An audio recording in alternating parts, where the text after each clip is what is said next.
কৃষক বড় অসহায়, কৃষকের পাশে কেউ নাই। ইন্ডিয়া থেকে এলসি আবার ঢুকতেছে কেন রে ভাই? বাংলাদেশে কি কৃষক বাংলাদেশে কি পেঁয়াজের অভাব পড়ছে? এখনো কৃষকের ঘরে যে পেঁয়াজ আছে, নতুন পেঁয়াজ ওঠা পর্যন্ত কোনো ঘাটতি পড়বে না, এক চিমটিও ঘাটতি পড়বে না। তাহলে পেঁয়াজটা আনার কি দরকার ছিল?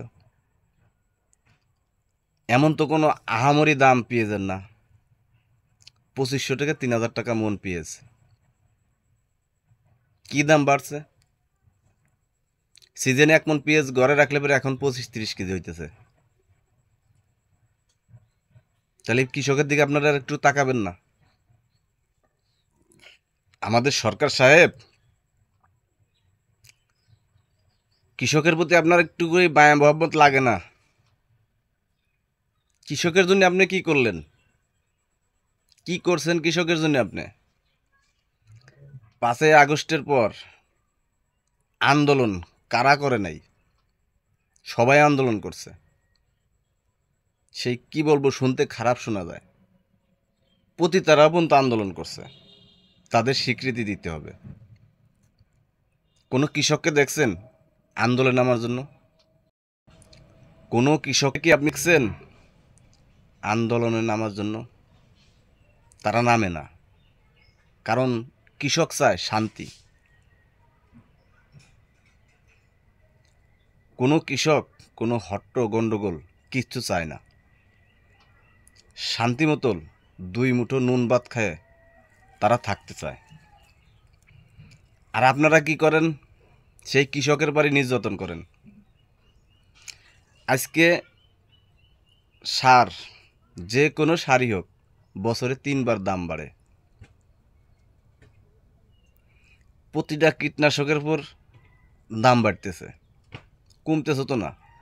কৃষকের আর যে কোনো মালের দাম একবার বাড়লে সেই মালের দাম কমছে? কমে নাই। কিন্তু ঠিকই কৃষকের মালের দাম কমে যায়, টাস টাস করে কৃষকের মালের দাম কমে যায়। কারণ কৃষক হলো নিরীহ, অসহায়। এই কারণে কৃষকের পর নির্যাতনটা চলে ভালো।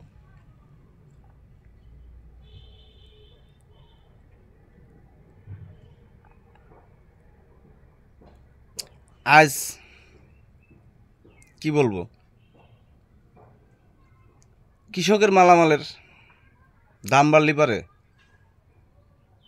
দেশে ঠেকি যে হাহাকার পড়ে গেছে। মনে হইতেছে কিচ্ছু পাইতেছে না, কিচ্ছু নাই। কি অবস্থা, মানে কান্দাকাটি শুরু হয়ে যায় দাম বাড়ার সাথে। কি চুলকানি বাদে, তাই যে এমন চুলকানি উঠছে, খাই যেতে রক্ত বাড়াই যাইতেছে।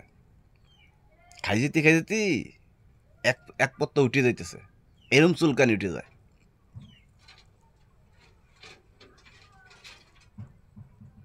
বাইরের থেকে আপনারা আনেন যে মালটা শুধু কৃষক না, পুরো বাংলাদেশের উপকার হয়, সেই মালটা আনেন।